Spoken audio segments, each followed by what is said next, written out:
Let's get this right. Welcome to Nostalgia Retro Action, where unlike other commercial reactions or other nostalgia, I know what this is. But before we do, let's give a little. I don't want to be rude and lose this video to community guidelines. So look at that. What's that? What's happening there? Warning: some viewers may find the video disturbing. The following video disturbing. Viewer discretion is advised. But what I will say is that despite that warning, the only real bad thing that happens here is that the guy gets arrested. Okay, so that's the only bad thing you have to worry about. But it is kind of disturbing. So let me talk about this for a moment. This is something that came across my feed last morning, actually, about almost 24 hours ago. And when I saw this, like an unlocked memory came upon my head. I remembered stuff. There are just things you watch on television, you see it on the internet. For those of you who are younger, yes, iwon.com was an actual money giveaway website. That's real. Ask Jeeves was real. GoDaddy was a real website. You didn't imagine it. Okay. For those younger people. But this is for those of you who are if you're in your 40s like me, and you lived in Los Angeles, Southern California, this is going to look very familiar. This is kind of parody by like Anchorman with Will Ferrell, but this is the way the news used to look. Okay, so let's get a little closer. Okay, because there's a lot of things I want to talk about here. Okay, so let's go with that. We're going to go right now. Kelly Lang. Kelly Lang.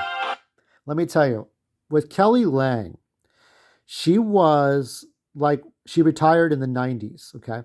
I believe like Colleen Williams replaced her. Colleen Williams, when is that woman? Is that woman retired yet? Has she ever retired? Is she done? Is she done? Colleen, are you done? Are you done doing the fucking news? No. Kelly Lang, whenever I'd see her smile and be happy, I truly believe her happiness is genuine. She seemed like a very sweet, genuine person from what I could remember. And so she's still alive. She's still, I don't know, she's probably not doing too many things, but whenever I hear stories about Sam Rubin or Beverly White, who are well known to people of Southern California on the news, they were not nice people. Okay, we'll get to one or two not nice people here in a moment, but yeah, Kelly Lang seemed like a genuine human being. I would sit and talk to her about the state of the news now versus years ago. It's like, remember Walter Cronkite? Remember Peter Jennings? Now you got these people putting their hands up, Michael Brown and Trump is evil and The View. Yeah, what'd you think about all that? I would love to hear her thoughts. I would really like to talk to her and hear her thoughts about all that. Anyway, let's move on.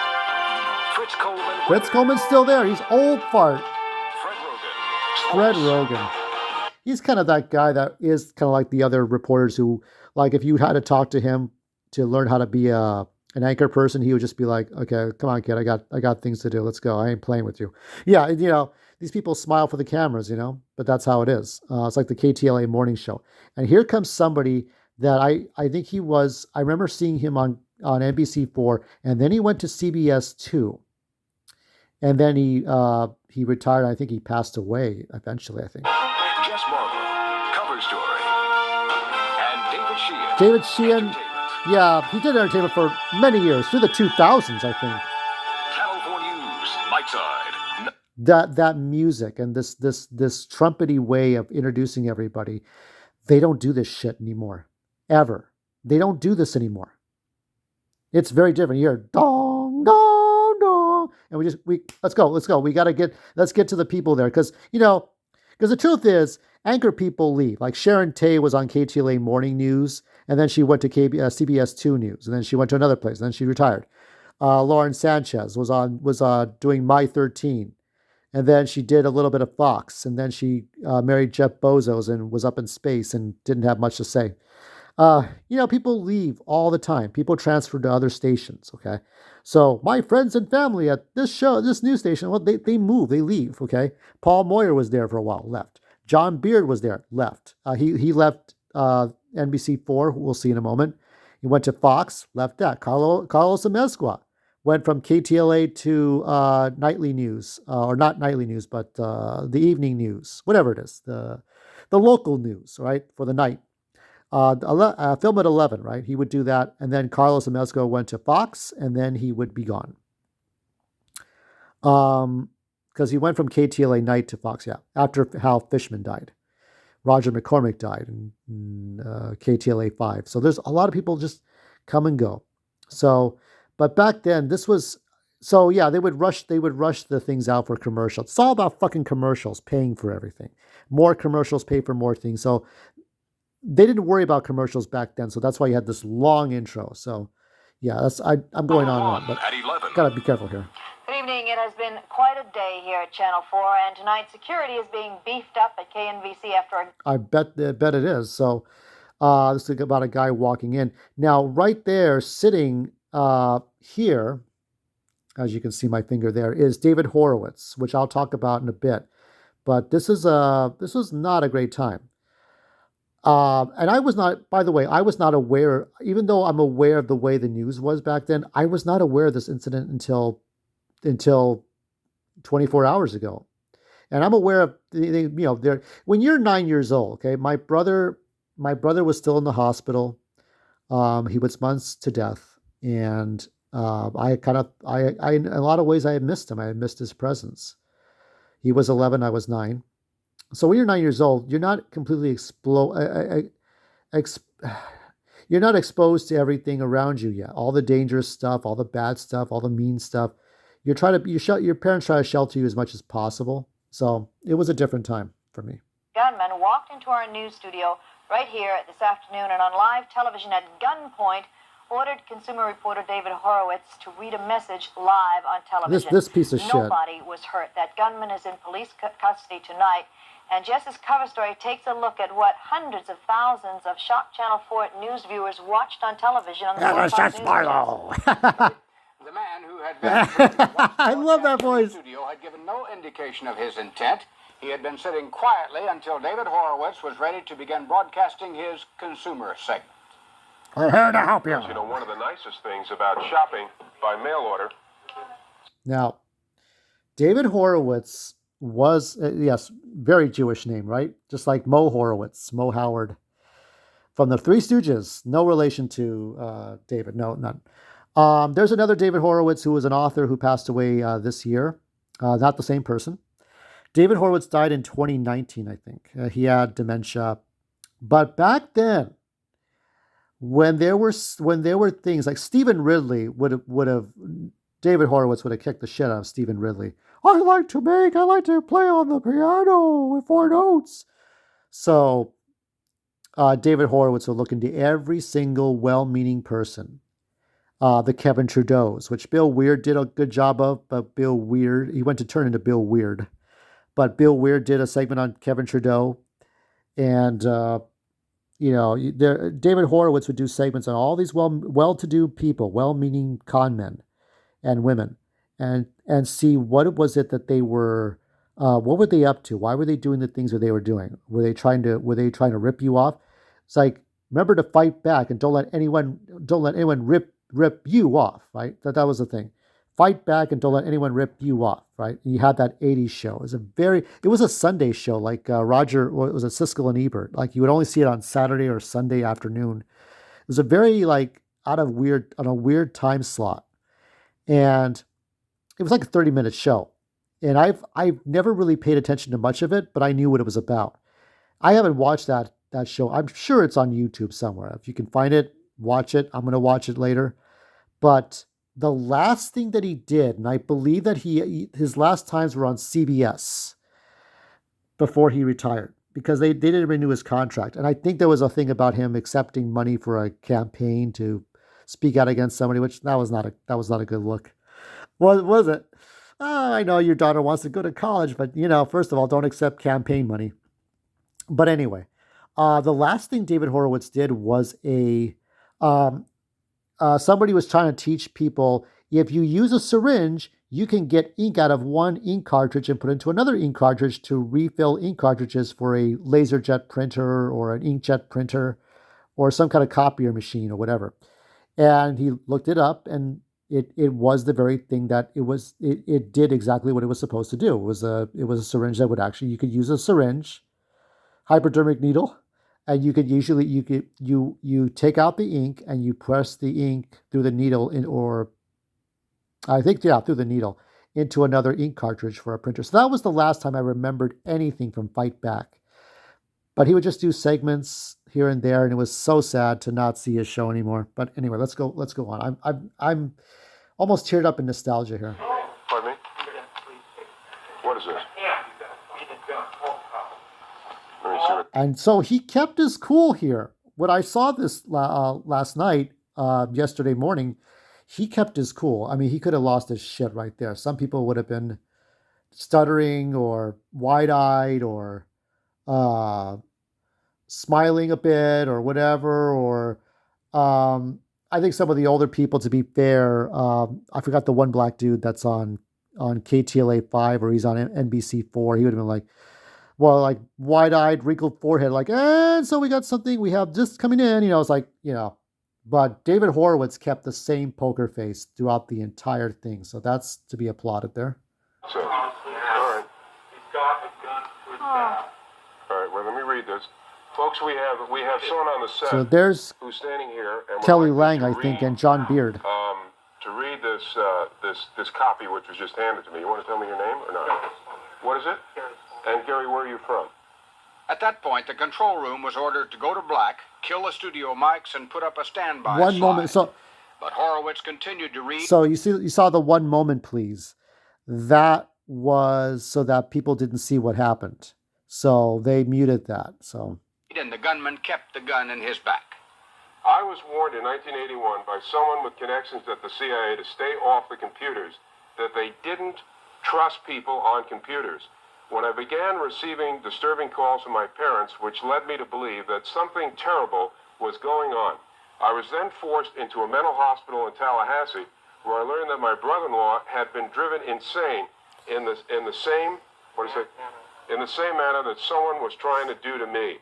The gun was a precise replica, and police, who by then had entered the facilities, made plans to deal with the situation. But when the statement had been read, the gunman placed the gun on the desk, and anchorman John Beard grabbed it. Burbank police wrestled the man to the floor. He has been identified as Gary Stolman, and he said he never intended to harm anyone. Indeed, the gun proved a fake. But Stolman may still face a variety of charges. He is the son of pharmacist Max Stolman, a former member of the Channel 4 News team reporting on medicine and related issues. Max Stolman's... This is the Game of Thrones stuff that gets dark. Like, oh my God. But it's like, what the hell were you not doing? What didn't you teach your son? That's like this whole thing. I don't know.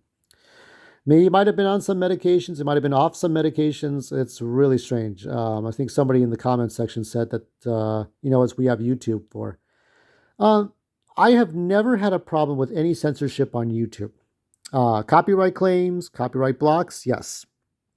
If I show The Last Jedi on my channel, that's it for my channel. But after that, I don't have any TikTok type problems, and that's why I got off of TikTok. But if I want to make my speech, I don't need to. You don't need to go and don't break into fucking. I can understand if it was people breaking into the news studio after the riots. It's like you motherfuckers like took down my business. That would have been something. But here you got a crazy guy. I mean, there's a lot of reasons to be angry at the news, but this was just way too off. It was just way too much. Said, I do have a sick son. He has been hospitalized a number of times. I am thankful he wasn't killed.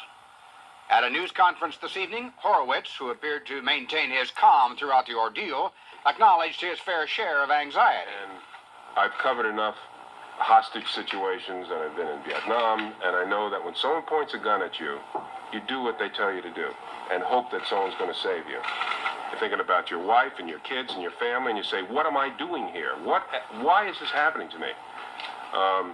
And you just try to maintain as much cool as you possibly can, because I realize that if you do anything out of course, as far as this person's concerned, I don't know whether the guy was a terrorist or a wacko or somebody that was trying to get even for something. You don't know who's there. News director Tom Capra explained his order to pull the plug. Is that we cannot allow people with guns or weapons of any kind to take a television station hostage. So the first thing you do is go to black and kill the mics to make sure that the message, whatever it is, never gets out. Co-anchors John Beard and Kirsty Wilde sat through the ordeal, Wilde, okay. Kirsty worrying that she had okayed Stolman getting into the studio. He called me to get in. You can't just walk in here. He called me and said that he was Max Stolman's son, and he lived in the East, and that he had never had the opportunity to see his dad while he was on our air, and could he come down and watch the show? He had a pass, I noticed the pass on his chest, right. And nobody noticed anything out of the ordinary until David is on. He's standing behind David, and at first we thought it was just someone who was mixed up, confused, didn't realize he was in the way. Once the crisis had ended, there was time for reflection and concern for Max Stolman, the gunman's father. Max is a terrific guy. Max is just one of the nicest people in the entire world. Absolutely. And it is awful that this should happen to anyone connected with Max. He's just, and you know, we love him. Gary Stolman remains in custody. Charges may await a psychiatric evaluation. No one was injured, as Kelly indicated, and the principals involved are tonight regaining their composure. Security has been tightened to the extent no one is permitted in the studios without a permanent pass. Visitors' passes will no longer. Yeah, so that's changed. So we changing things. We are changing things. Yeah.